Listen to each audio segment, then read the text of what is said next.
RSS ಶತಮಾನೋತ್ಸವದ ಹಿನ್ನೆಲೆಯಲ್ಲಿ ದೇಶದ ಮೂಲೆ ಮೂಲೆಯನ್ನು ಸುತ್ತುತ್ತಿರುವಂತಹ ಸಂಘ ಚಾಲಕರಾದಂತಹ ಮೋಹನ್ ಭಾಗವತ್ರವರು ಸಂಘದ ಸಿದ್ಧಾಂತಗಳನ್ನು ಜನರಿಗೆ ತಲುಪಿಸುವಲ್ಲಿ ಶ್ರಮಿಸುತ್ತಿದ್ದಾರೆ.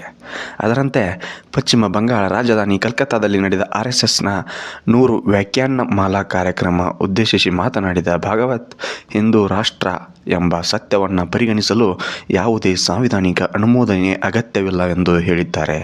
ಅಲ್ಲದೆ ಸಂಘವು ಮುಸ್ಲಿಂ ವಿರೋಧಿಯಲ್ಲ ಎಂದು ಸರಸಂಘ ಚಾಲಕರಾದಂತಹ ಮೋಹನ್ ಭಾಗವತ್ರವರೇ ಸ್ಪಷ್ಟಪಡಿಸಿದ್ದಾರೆ.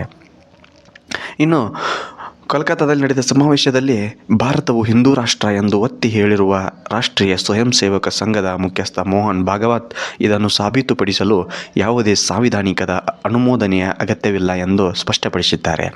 ಪಶ್ಚಿಮ ಬಂಗಾಳದ ರಾಜಧಾನಿ ಕಲ್ಕತ್ತಾದಲ್ಲಿ ನಡೆದ RSS ಶತಮಾನೋತ್ಸವದ ಕಾರ್ಯಕ್ರಮ ಉದ್ದೇಶಿಸಿ ಮಾತನಾಡಿದ ಅವರು, ಭಾರತೀಯ ಸಂಸ್ಕೃತಿಯನ್ನು ದೇಶದಲ್ಲಿ ಪ್ರಶಂಸಿಸುವವರೆಗೆ ಭಾರತ ರಾಷ್ಟ್ರ ಹಿಂದೂ ರಾಷ್ಟ್ರವಾಗಿಯೇ ಉಳಿಯುತ್ತದೆ ಎಂದು ಅಭಿಪ್ರಾಯಪಟ್ಟಿದ್ದಾರೆ.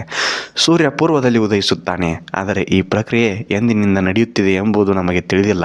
ಹಾಗಾದರೆ ಅದಕ್ಕೆ ಸಾಂವಿಧಾನಿಕ ಅನುಮೋದನೆಯೂ ಬೇಕೇ?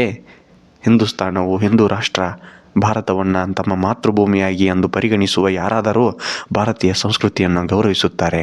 ಹಿಂದೂಸ್ತಾನದ ಭೂಮಿಯನ್ನು ಭಾರತೀಯ ಪೂರ್ವಜರು ವೈಭವವನ್ನು ನಂಬುವ ಮತ್ತು ಪಾಲಿಸುವ ವ್ಯಕ್ತಿ ಜೀವಂತವಾಗಿರುವವರೆಗೆ ಭಾರತವು ಹಿಂದೂ ರಾಷ್ಟ್ರವಾಗಿಯೇ ಉಳಿಯಲಿದೆ ಎಂದು ಮೋಹನ್ ಭಾಗವತ್ರವರು ಆ ಕಾರ್ಯಕ್ರಮದಲ್ಲಿ ಸ್ಪಷ್ಟಪಡಿಸಿದ್ದಾರೆ.